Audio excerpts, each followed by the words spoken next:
Pawtucket, Rhode Island is like a lot of other manufacturing hubs in New England. Small cities trying to dig out of an economic hole. We're struggling with the pending closure of Memorial Hospital.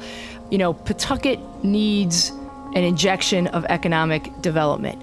From the New England News Collaborative, this is Next. I'm John Dankowski. We'll bring you the story of a solution some people in the city have in mind, a new ballpark for the beloved Red Sox farm team. Plus, those famous New Hampshire liquor stores that sit right on the state's borders? Customers from New York and Massachusetts, they are coming to New Hampshire. They are buying just huge quantities of booze, and they're paying for that booze in all cash. And they're doing so in a way that kind of violates federal law. We'll bring you that investigation, and we'll hear about a program that's lighting a fire with some new outdoors enthusiasts. Oh my gosh, it's working! This is so empowering. It's Next. Oh my gosh. Next is powered by the New England News Collaborative, 8 public media companies coming together to tell the story of a changing region, with support from the Corporation for Public Broadcasting. This is Next. I'm John Dankowski. In the absence of an income or a sales tax, New Hampshire uses the lure of cheap liquor to help balance the books. The state owns and operates about 80 retail liquor stores. They're low-cost, high-volume outlets, with many strategically located on the state's southern border. Out-of-towners are pleasantly surprised to find liquor stores at some of New Hampshire's highway rest stops. But while the state caters to out-of-state customers, one elected official from New Hampshire is worried that this is all going too far, potentially exposing the state to lawsuits. New Hampshire Public Radio's Todd Bookman has been following this story as part of a reporting team. He joins me now from NHPR studios in Concord. Todd, welcome back to Next. Thanks for having me, John. So why don't we start by just explaining this story that involves not only New Hampshire, but surrounding states, Vermont, Massachusetts, and New York as well. Outline for us what's happening here. Sure. So this story broke a few weeks ago when a New Hampshire executive counselor, that is an elected position in the state, sort of serves as an overseer of the executive branch. Anyways, this executive counselor, he's a Democrat named Andrew Volinsky. He gets tipped off by an employee at one of the state-run liquor stores, the store in Keene, New Hampshire. And what he claims is that customers from New York and Massachusetts, they are coming to New Hampshire, they are buying just huge quantities of booze, and they're paying for that booze in all cash, and they're doing so in a way that kind of violates federal law. So what, it's illegal to buy a whole lot of booze with cash? It depends how you structure it. So since 9/11, the IRS has had a new reporting requirement for large cash transactions. So anytime anyone spends more than $10,000 in cash, the business is supposed to fill out this technical form called IRS Form 8300. And so acting on a tip from this whistleblower, Andrew Volinsky was inside of the Keene liquor store, and he says he watched as 2 customers who had arrived together in a car with New York plates placed an order for and purchased $24,000 worth of booze. But these customers, they split the transaction up at the register so that each sale was worth less than $10,000. They paid in cash, but by splitting up the purchase this way, they didn't have to fill out the IRS form. And this is illegal. And the same would go for any customer who, say, buys $9,900 worth of liquor at one store, then drives a couple towns over to the next liquor store and buys $9,900 more. And, these structuring of the transactions, this is what is at the heart of the allegations that are being made by Volinsky. He's alleging here that the state-run liquor stores are not doing enough to stop these illegal purchases.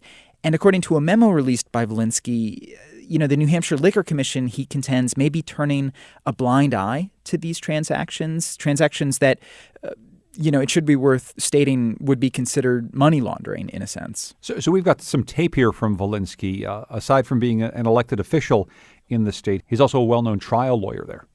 This is a big enterprise, and the liquor sales fund a lot of important state programs. And so if I'm being told that part of those liquor sales may not be legal, may subject us to suit by a neighboring state, may put our employees in some danger, it becomes my responsibility to raise the issue. When he talks about liquor sales funding a lot of programs, Todd, what does he mean? Well, the State Liquor Commission is kind of a cash cow. It's one of the rare government agencies that gets high marks from most people. Last year, it generated $153 million in revenue for the state. That's roughly 6% of the entire state budget. And the details of the liquor that seems to be a favorite amongst these bootleggers who are buying in New Hampshire. This is, I guess, a fascinating part of the story to me. Tell me more about this. Yeah, so it's Hennessy. Hennessy appears to be the drink of choice for these bootleggers. Volinsky watched a $24,000 transaction of Hennessy. A few months ago, Vermont officials pulled over vehicles, 2 separate stops. Both of those cars were headed to New York. Both of those cars had tens of thousands of dollars worth of Hennessy in them. And if you look at the online inventories, so these get posted each day on the Liquor Commission's website, each of the New Hampshire liquor stores' inventories at the close of day, there are just huge quantities of Hennessy available at the stores, especially the ones near the borders. So I just printed out yesterday's inventory. I'm holding it up right now.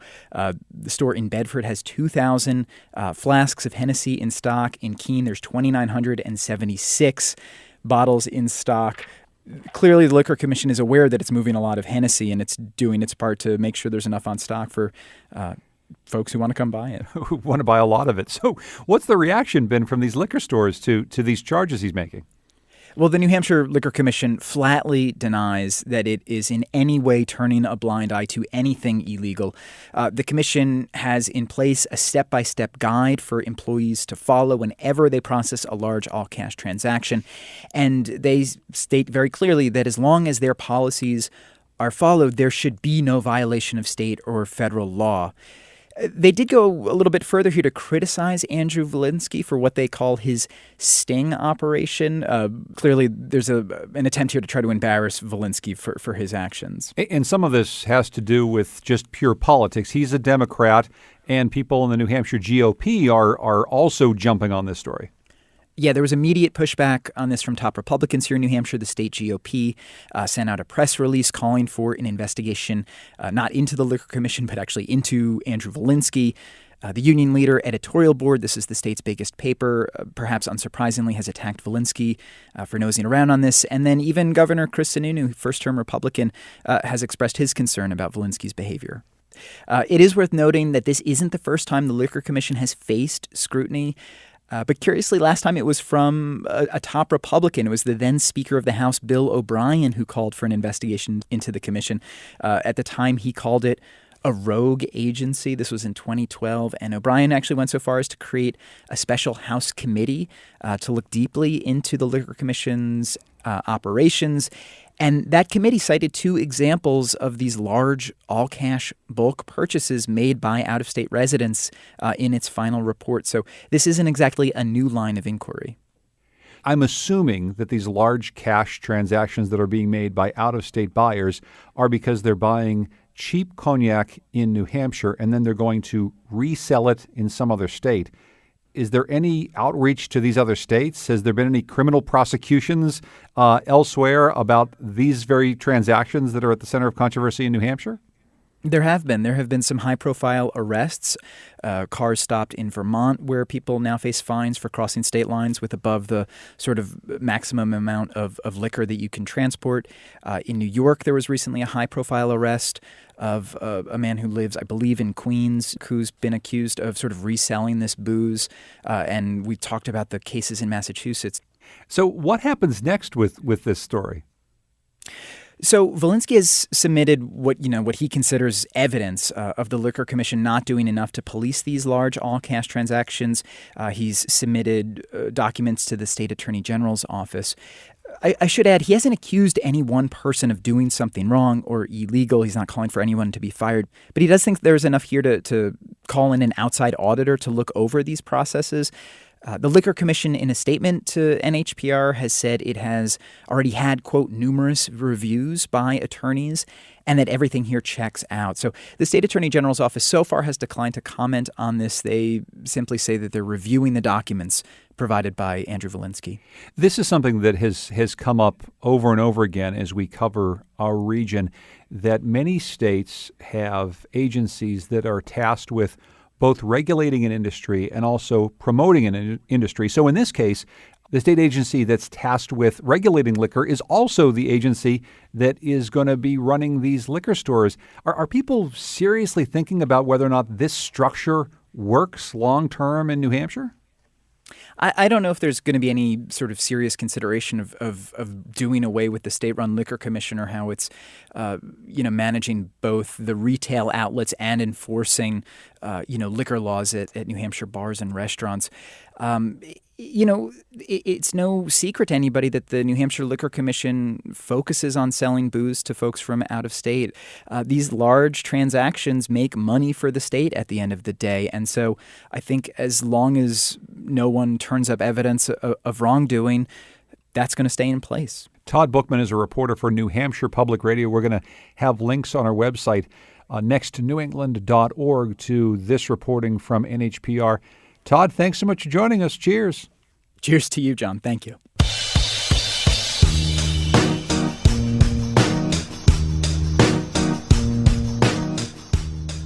As New England's aging fleet of oil and nuclear plants retire, one way to make up for the lost energy is to build more generation, new solar panels or wind turbines. But before we add to the grid, there's a simpler way to lower emissions, improve the energy efficiency of our homes. As Connecticut Public Radio's Patrick Scahill reports, a home energy audit can help with that. It seals up houses from wind and helps to lower heating bills. But as state budgets tighten, some of those programs are going away. Every morning, Mary Hollis follows a routine. Breakfast is oatmeal with granola, coffee, and maybe some yogurt or applesauce to help wash down her medication. During the winter, the retiree says she shivers through the meal. It's never warm when people come to my house, and it just bothers me. Hollis lives in a single-family home in Hartford. There's that draft by the door where she eats breakfast, and during the winter, chills seep around pipes and through the front foyer. If you go out that door right there, if it were cold or the wind were blowing, you would think you was outside somewhere. You can't open it. You can't open it and let it stay open for no time. So a friend recommended Hollis get a free energy audit. We could add more insulation here. Today, Joel Gonzalez from Home Comfort Practice walks through the house, knocking on walls and checking for air leaks. He's an efficiency contractor. Leaky holes along the stairwell are plugged to block cold air. Old light bulbs are replaced with more efficient ones, and door sweeps are attached, blocking cold air. Gonzalez does some education, too. What is this red thing? That's what I was going to ask you. That's for the gas. So if you ever want to turn off the gas, you just hit the switch. This is an emergency gas switch. That's all it is. All New England states have some version of this home energy audit. Specialist comes to the house, there's an energy assessment, and the homeowner gets recommendations or rebates for stuff like new appliances or insulation. What's different state to state is how those services get paid for. In Connecticut, they're paid for by an efficiency charge on the electric bills of all customers. Natural gas customers pay a fee too. But oil customers don't. For a while, money from the Regional Greenhouse Gas Initiative had been helping out those customers, but legislators took that money to plug up a budget hole. Grace Stewart, a community outreach coordinator for Home Comfort Practice, says that's made for a lot of confusing conversations. So unfortunately, because of the budget cuts, we're no longer able to serve you. She has to tell people if you pay an electric bill but heat with oil, you're out of luck. And they're very upset. They're like, wait a minute, I'm paying into this program, I'm getting nothing out of it? That's not fair. Most of the low-income families in the state tend to be on oil or propane. John Latour manages weatherization services for Community Renewal Team. The agency says last year, 75% of its efficiency jobs were for homes heating with oil or propane. Because of the cuts, CRT says that number is expected to drop, which is raising all sorts of red flags. In Connecticut, oil is still the most popular home energy source, and it's widespread across New England, too.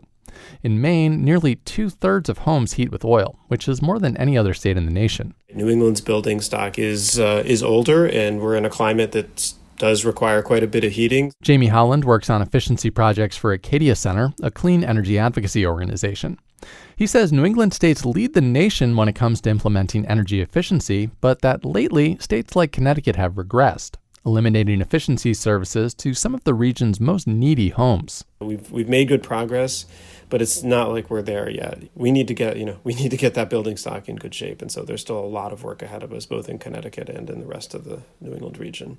So out of 28 lights in the house, we replaced 14 of them. Back at Mary Hollis's kitchen table, Joelle Gonzalez goes over work done to the house. It's hundreds of dollars worth of labor and materials, all for free, and all because Hollis heats with gas, not with oil. So she's feeling lucky, and she's feeling warmer. When I used to sit here and eat my breakfast, the air would be coming under my feet. Well, earlier you see the light down there, so we know airflow was coming in from that. That's completely stopped now, okay? And by stopping that airflow through her kitchen, Hollis is also stopping money from leaving her wallet. Customers like Hollis stand to save about 35% on their utility bills, an important savings in the state with the highest electric rates in the continental U.S. That was Connecticut Public Radio's Patrick Scahill reporting. In New England, many of our houses were built decades or centuries ago, and as we've heard, they are in need of energy efficiency fixes. But there's another movement we've been following here that uses new construction as a chance to create super energy efficient homes, so-called passive houses. The trend took off in Europe in the 1990s in response to high energy costs. John Kalish takes us to rural Maine, where he found the leading U.S. builder of these homes. Coming down. How does it look on the bottom down there, Drew, at the outside? We begin this story on a bitter cold weekday afternoon outside the town of Woodstock, New York. A 5-man crew is assembling a prefab house on a wooded hillside. A crane lowers a wall section onto the concrete foundation as crew members guide it into place. It takes a week to assemble one of these passive homes. The panels were manufactured in Searsmont, Maine, by a company called EcoCore. EcoCore works with architects around the Northeast. It's a different experience to live in a passive house. Architect Richard Pedranti is based in Milford, Pennsylvania. The big benefit to the homeowner is comfort and health. Very high indoor air quality. There aren't temperature swings, cold spots and drafts. There's not condensation, moisture, and mold. Pedranti learned passive house construction at the Yestermorrow School in Vermont. He's currently working on 3 projects with EcoCore, which has built more single-family passive homes than anyone in the country. Pedranti says it's no accident that New England is one of the hotbeds for passive house construction in the U.S. New Englanders, they're a kind of pick yourself up by your bootstraps people, and I think that attitude certainly fits passive house.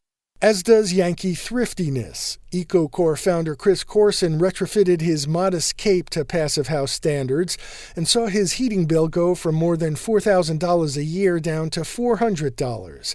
The highly insulated and tightly sealed passive homes can reduce energy use by as much as 90%. Inside EcoCore's cavernous factory space in Searsmont, Maine, Corson tells me it takes about 30 days to build a prefab passive house. We literally build the house digitally on a computer. Our average house is probably 7,500 individual parts. We identify all of those parts and pieces and how they go together. We create a 3-dimensional model that then goes to the CNC machine, which cuts all of those parts precisely.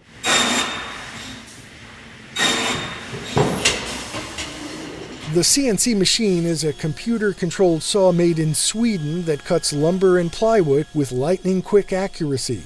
High-tech production tables flip and rotate sections of wall, floor, and roof as workers go at them with power tools. The seams in every panel are sealed with a wide, sticky tape whose adhesive ability puts Gorilla Tape to shame. Wall panels are insulated with 12 inches of cellulose. Sealing and insulating the walls makes them super energy efficient, but more costly to build. I see a cost difference overall of probably 7 to 10%, depending on the scale and scope of the project. So is there an additional upfront capital expense? Yes, there is. However, you're investing in the components of the home that are the most resilient and last the longest. You're investing in a sealed foundation with high levels of insulation. You're investing in walls and roofs and high-quality triple glazed windows, all of which will last a very long time. Some people are willing to pay the higher cost of building a passive house, knowing that the reduced energy costs will eventually allow them to recover the higher initial outlay. John Huber is a New York College professor who owns the recently erected passive house outside Woodstock, New York. We're proud to be doing it this way, but I think there's very few people who think about this as the first thing when they jump to building a new home. And I think what really has to happen is that the benefits of living in these houses have to become more apparent. EcoCore is manufacturing a new passive house at its factory in Maine every month. Founder Chris Corson says he hopes to build a new facility to increase production capacity. For the New England News Collaborative, I'm John Kalish. Coming up, what New England communities ask from their local baseball teams and what the owners of those teams ask from taxpayers. It's next.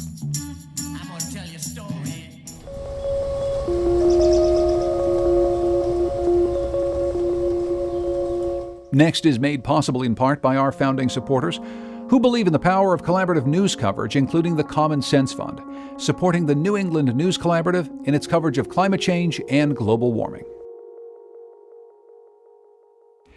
Minor League Baseball is booming across America. It's family-friendly, it's relatively low cost, and it brings the sport to small and mid-sized cities that don't have Major League Baseball.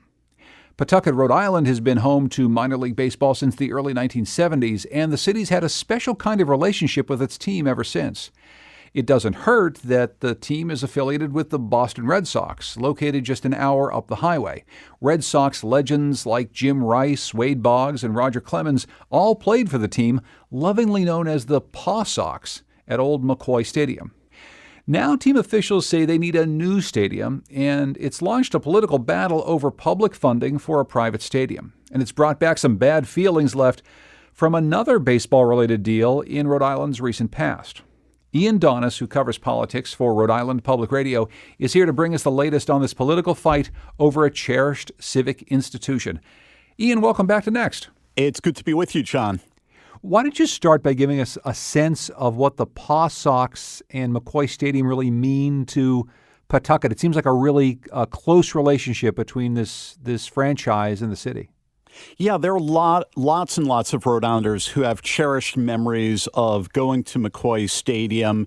For many generations, it's been a place where Rhode Islanders could go for very affordable family entertainment. The stadium was built in the 1940s. It was called McCoy's Folly initially because it was built on a swamp, and some people questioned whether it would really fly.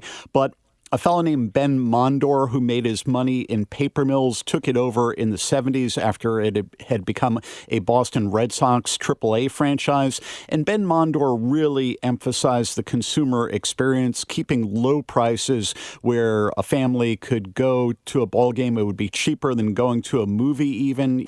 And for many generations, it was just a quintessential Rhode Island experience, high caliber baseball at very affordable prices. But of course, if a stadium was built in the 1940s, it's probably pretty outdated by that point. I mean, is that why they're looking to move out of McCoy Stadium into a new stadium?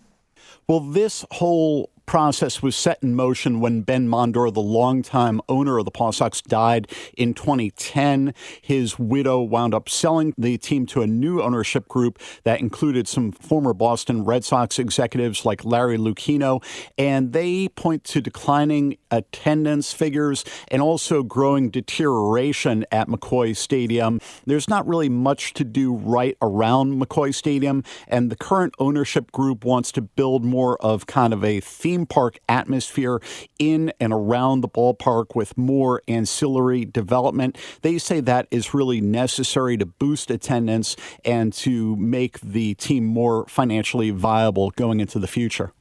So the state legislature is involved in building this new stadium, and that's really what you've been covering. Explain how state lawmakers are involved. Yeah, well, the Paw Sox Stadium proposal has been somewhat controversial in Rhode Island because it would require tens of millions of dollars of public borrowing. But the one chamber of the General Assembly, the Senate, has already passed the stadium financing proposal. The stadium is considered more congenial to labor interests. And of course, the labor movement is very anticipatory about the construction jobs that would come with building the stadium. But the House of Representatives has taken a much more skeptical approach. Well, let's actually hear from a state senator. This is Donna Nesselbush from Pawtucket, speaking in front of the Senate Finance Committee back in January. She's speaking in support of the committee's proposal, which was passed by the Senate. And she's talking here about the economic situation that Pawtucket is in right now. You know, we're struggling with the pending closure of Memorial Hospital. There has been talk of Hasbro, a global manufacturer of toys, perhaps leaving the city. Pawtucket needs an injection of economic development. So do you think that a baseball stadium, Ian, in the city would provide the kind of economic injection that they're looking for? Well, it's hard to say with complete certainty, John, but I think there's a chance that it would. The plan is to have ancillary development around the stadium. The proposed ballpark site is maybe all of a half mile or a mile from the current stadium, but it's right on the periphery of downtown, right near some waterfront river property and near a proposed train station. So it would have the potential to bring some fresh life to downtown Pawtucket. The counterexample, if the stadium is not built, Pawtucket, although it's right outside Providence, it is kind of a working class city that needs more revenue. And the city fathers in Pawtucket are really looking to this stadium proposal as a way to bring some fresh energy and vitality to Pawtucket. So what's public opinion in the state, Ian? Are people in the city viewing this differently than people in the rest of the state? Well, I think people in Pawtucket tend to be more supportive of it. This has been a somewhat polarizing issue, and that's due to something we went through in Rhode Island a couple of years ago called 38 Studios. 38 Studios was a video game company founded by former Red Sox pitcher Curt Schilling. The company was lured to Rhode Island in about 2010 with a $75 million state-backed loan guarantee, and within less than 2 years, the company went bankrupt, leaving taxpayers on the hook for tens of millions of dollars. So understandably, that has made taxpayers very cautious and skeptical about public borrowing. But people are kind of split. I mean, there is a segment of the populace that feels like the Paw Sox ownership has a lot of wealthy people, and if they want to build a stadium, they should just pay for it themselves. They shouldn't rely on the taxpayers. But then there are others, including the Paw Sox ownership, who say that the Paw Sox are an attraction that bring a lot of revenue to the state. They're a cultural amenity. They're a source of entertainment for middle-class families, and it would be a net revenue loss, they argue, if the Paw Sox were to go to another state. Yeah, one of the opponents, Stephen Frias, he's a lawyer, a prominent Republican in the state. Here he is talking about how the state plans to finance this project. We're going to do it by doing some bonds.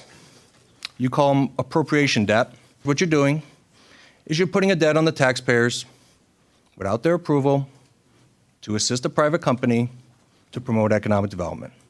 It sounds a lot like 38 Studios. It's so interesting, Ian, that 38 Studios years later is still hanging over the state. Is that really what Stephen Frias and other opponents are pointing to, that any time Rhode Island decides to get into a public-private partnership deal, the cloud of 38 Studios is going to be hanging over it? Or is that just an excuse they're using to not vote for a project that they just don't think is a good idea? Well, the 38 Studios episode is certainly influencing public opinion, and there's never been a full probe or the full story's never been told of what happened with 38 Studios. There was a law enforcement investigation that did not produce any criminal charges. But at the same time, people like Stephen Frias point to a variety of concerns. The proponents of the stadium say the deal will pay for itself in terms of higher tax revenue, increased commercial growth. The opponents are skeptical about that. So it's a combination of 38 Studios, the issue of whether this is corporate welfare and some of the questions about the financing of the ballpark proposal. And of course, the last thing that always tends to happen around any sports team and their desire to build a new stadium, whether major or minor league, is that some other city always gets into the mix. And there's this other specter hanging over Rhode Island, Ian, that Worcester, Massachusetts might swoop in and grab the Paw Sox for themselves. How's that playing in Rhode Island? The thing that makes this very interesting is that it's very difficult to tell where this issue is headed. And it's been that case for many months. And, a representative of Paw Sox ownership said back late in 2017, we expect this issue to be resolved early in 2018. It has not been resolved as of yet, with the House not having taken up the legislation, and the outlook remains as clouded as ever. Certainly, Worcester would love to attract the Paw Sox, but Massachusetts does not really have a track record of offering public subsidies for sports stadiums. Where the New England Patriots play in Foxborough, the state of Massachusetts contributed some money for infrastructure improvements, but not for the stadium itself. And we hear kind of whispers about the interest of Worcester, but there's not been any publicity about an explicit financial offer. I think the Paw Sox would really like to stay in Pawtucket because it is a larger market. It is potentially a more lucrative market for the Paw Sox. They have an established fan base here where they traditionally have drawn many people from Massachusetts as well as Rhode Island and perhaps from Connecticut as well. So we're waiting to see, and it's hard to tell if we're in the sixth inning, the seventh inning, the eighth inning, or the ninth inning. And of course, this is an election year in Rhode Island, which only makes it a more sensitive issue for those in elective office. But we will stay focused on this story. Ian Donis covers politics and sometimes baseball for Rhode Island Public Radio. Ian, thanks so much for joining us. I appreciate it. Thank you, John. The city of Hartford, Connecticut already built a brand new ballpark to lure a minor league team from nearby New Britain, Connecticut. Much like in Pawtucket, the plan was to build residential and retail developments around the park to help jumpstart the surrounding North End neighborhood, which currently has a lot of vacant lots and boarded up buildings. But those developments haven't exactly developed yet. Hartford residents are thinking about what should come next and what the area needs, what could be lost as well. New England Public Radio's Heather Brandon reports. Jada Henderson lives in Hartford's South End, but comes near the baseball stadium to shop at a beauty supply store. It's one of the few businesses in the area recently renamed Downtown North, which is missing a lot of other neighborhood basics. Clothing places, more food places around here. Like, there's not really nothing to eat around here that much. Somewhere you can sit down and stuff. Developers had until March 1st to submit plans for what they want to build on a number of pieces of land in the area. The city wants to see a mix of retail and housing in line with an original vision that so far hasn't panned out. For Henderson, the stadium itself is not all bad, especially since it used to be a parking lot. I think that was a good thing to have over here. I think that was something to make the environment look more nicer. But you have to pay to go to the stadium, and the baseball season lasts less than half the year. Henderson says she sees a lot of kids out on the street in this neighborhood and wonders if there's enough for them. I think it should be like more activities or something so they can get out the streets more. Like something that is fun for them. Where do kids go play at? Because the drug dealers done took all the streets and the hoods. Candy Easterling has seen this North End neighborhood change through the years. She says the drug dealing is much more out in the open now. Where's there safer stuff for the Y? You got to pay for that. That ain't free. She says the new development could help with that and provide job opportunities, especially for young people. There shouldn't be no reason for people to be hungry here and homeless. This is Hartford, the capital. Down the street is a thrift store in the San Juan Center, directly across from the ballpark. The door and its barred windows are painted bright blue. Deborah Stevens is inside helping out, visiting from Philadelphia. She says the new development offers a chance to help not just young people, but also seniors. Maybe some sort of exercise programming, or maybe even some businesses that cater to low-income folks, because that's what this area is. So you have to go to the mall here to really shop. You know, if you don't have a car, You have to ride like maybe 2 buses. Behind the thrift shop, sitting in his office, is Fernando Betancourt. He runs the San Juan Center, a social service agency. He says it's almost neglectful that for more than 30 years, this formerly thriving area has been reduced to so many vacant lots. You can see miles and miles where you don't have potential cleaners, or you don't have food, or you don't have grocery store. The need is huge. And a little bit of new development, he says, will be a magnet for more business. On his corner of Main Street, Betancourt says he has a plan for more retail space on his first floor, and he wants to build apartments upstairs. So there's a potential here to have a combination.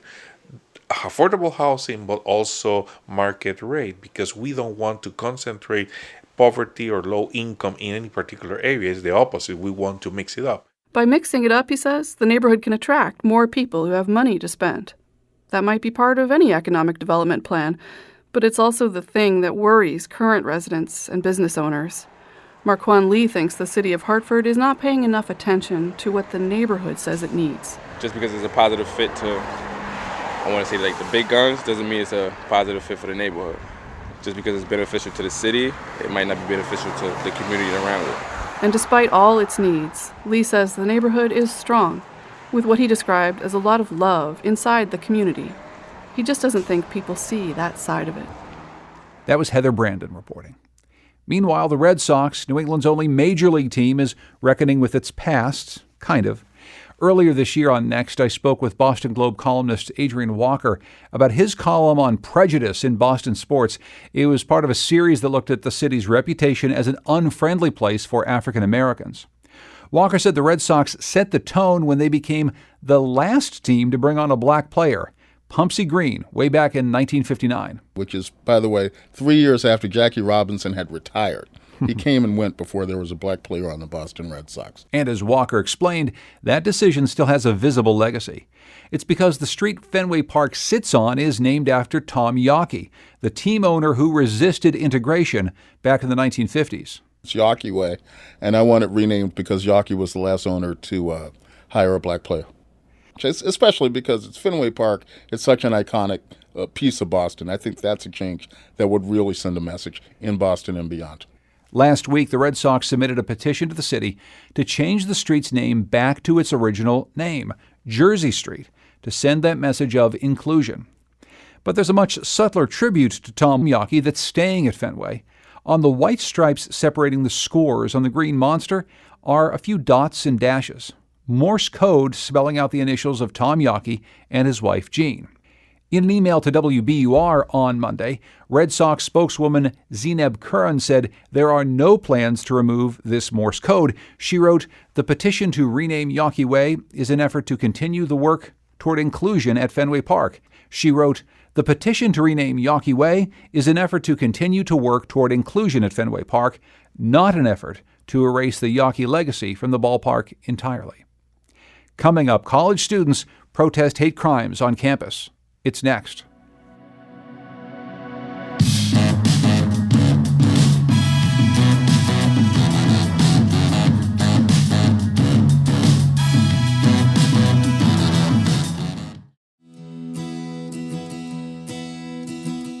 Next is made possible in part by our founding supporters who believe in the power of collaborative news coverage, including the John Merck Fund, supporting the New England News Collaborative in its coverage of climate and clean energy.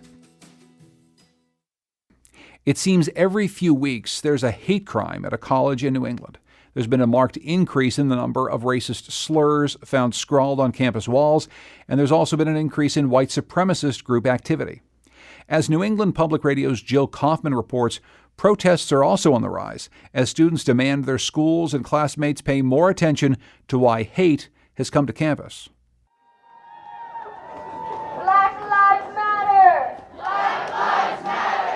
At the end of February, hundreds of University of Vermont students occupied a main campus building, demanding, not for the first time, the school do more to address issues of racial justice on campus. UVM was one of 3 colleges around Burlington last month that reported finding posters on campus defaced with white nationalist graffiti. One read, "White, privileged, and proud of it."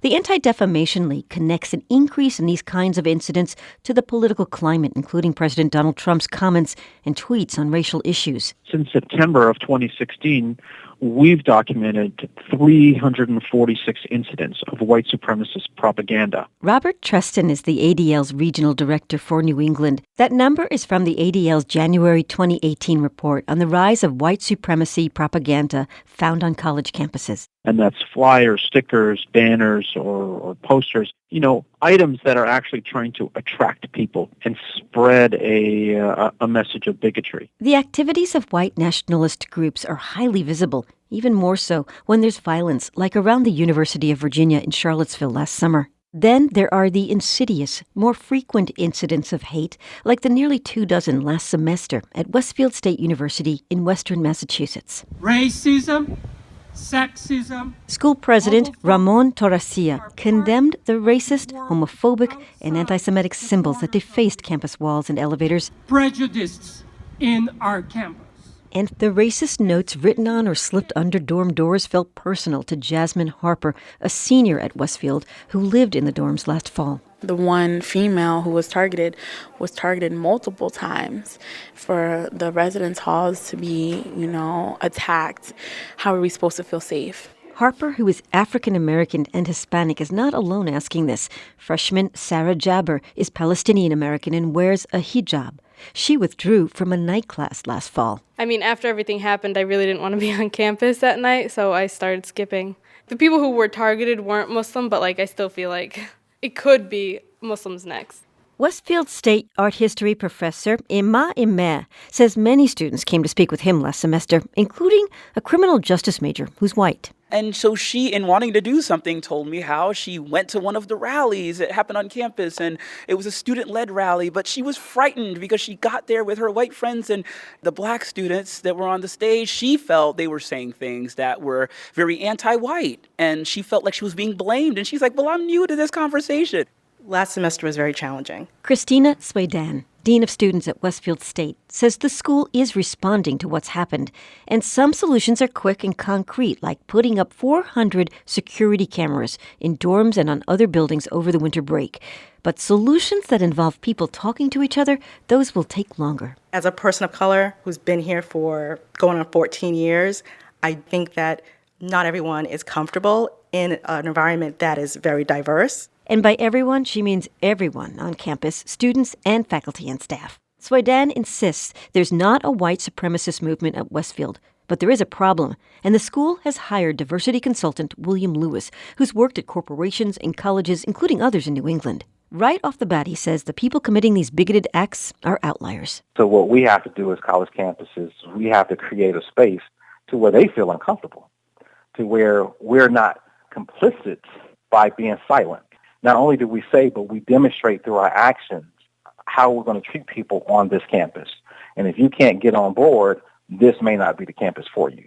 Swadan says the work at Westfield is already underway. In the classrooms, we're working with faculty around how to have culturally sensitive conversations with your students.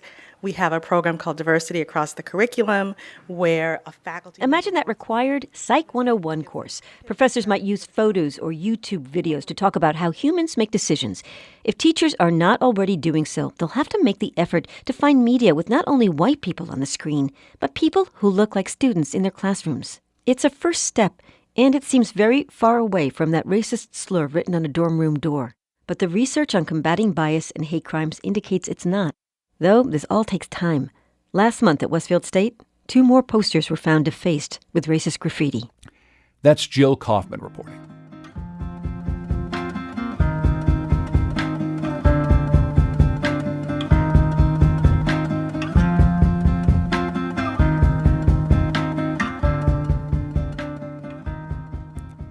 In New Hampshire, the state's Department of Fish and Game is encouraging more women to get into outdoor sports.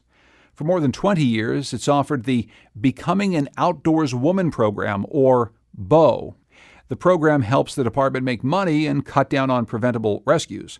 New Hampshire Public Radio's Annie Ropeek attended a class and found out it's also about women helping women learn to fend for themselves. We're going to show you a couple things today. About 20 women decked out in hiking gear are sitting in a classroom as 2 state search and rescue officers tell them, step by step, how not to die if they get lost in the woods in the winter. It's very, very important to keep yourself warm and dry. Always remember that, warm and dry, warm and dry. And if you don't have something... Lieutenant Heidi Murphy is Fish and Game's first and only full-time female conservation officer.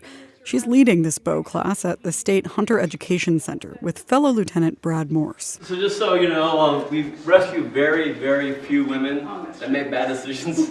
Typically if we rescue a woman, it's because she get hurt. But we rescue lots and lots of guys that make bad decisions because they have to go to the hilltop, they don't care about the weather, and they just keep on going. That is true. So just know that you're not a loser if you didn't make it to the top. Accomplishing your goal is just being able to do it in general. Bow is full of these life lessons about planning and improvisation, grace under pressure, and self-reliance. That's no small thing for many of the women in the class, like Claire Rouge. The very essence of the topic is that we're surviving. I mean, the other things are for my enjoyment, but this could really get me out of a jam. And her daughter, Vivi Rouge. I just think it's so cool. Like, I love the idea of, like, being in the woods and, like, making a fire and, like, sleeping in the trees. Now they head into the snowy woods for fire lessons. So we all carry something called a ferro rod, okay? Lieutenant Morse pulls out a small steel rod. And what this is just, it's a special kind of steel that's got magnesium impregnated into the steel, and it burns at like 3,000 degrees. Strike the ferro rod to make sparks and light a fire. It's not the only special tool in Morse's pack, which he says is for a one-day winter hike. He's got waterproof matches, a first aid kit, a stove, pounds of clothes and blankets. This is not survival for the unprepared. So you two are a group. You two are a group. Hi, Claire. Okay. Claire Rouge and Julia Wilcox tromp through feet of snow to pull sticks off dead trees for their fire. They're armed with lots of tools, including a backpack-sized folding saw to cut logs. Oh, that's really cutting through. They dig out a space in the snow for their logs, then bring out one more secret weapon, a cotton ball covered in Vaseline. Split it open, and you've got a waterproof fire starter to light with matches or sparks. Oh my gosh, it's working! The cotton ball flames up. Morse shows Rouge and Wilcox how to stack their piles of sticks on top. This is so empowering. Excellent. Oh my gosh. It sounds good. Nearby, Vivi Rouge is proudly bundled up beside her fire, scheming about things to cook on it. I think it's like very freeing to know that like I could go anywhere and I can take care of myself. Bow really is about empowerment for women of all skill levels. Program coordinator Kim Proul says the idea began as a research project in Wisconsin. It found competitive co-ed environments made it harder for women to get involved in the outdoors. It's an intimidation factor too sometimes because it's like, okay, well, I don't want to be picked on or harassed because I can't do this right the first time. And you never know in a co-ed situation if there's going to be that kind of tension. So having just women and you're all there at ground level saying, nope, this is why we're here and we're going to learn and we're going to learn as a group, it's easier to do something like that. Okay, Grace, want me to do it? All this team spirit comes in handy for the other skill on today's agenda, building snow shelters. The women have learned to make simple lean-tos from tarps. Now they're onto something more labor-intensive, a big snow fort you'd make if you knew you were going to be stuck for a while. Susan Rosley and Karen Van Houten have spent 20 minutes using folding shovels to dig a pile of snow for their fort, and they've got a long ways to go. They say they'd probably call home to be rescued before they got this far. Call my husband. I think it's time to come get it. Yeah, really. I'm done hiking, honey. Bring the bottle of wine I left there, too. They keep at it, and soon their snow pile is igloo-sized. Karen Van Houten and Stacy Sibula say this kind of group makes it easy to practice the heavy lifting that men often volunteer for. I don't think I rely on myself as much if there's men around, unfortunately. Even though I could do it, I'd rely more on my husband. I would agree with that. I think I'm more willing to take charge in a group of women. I think I still would pitch in if there are men, but I think men tend to dominate a situation, and so I'd probably step back. Yeah. Now, next time they're in the woods, they think they can take charge, no matter who they're with. That was NHPR's Annie Ropeek reporting.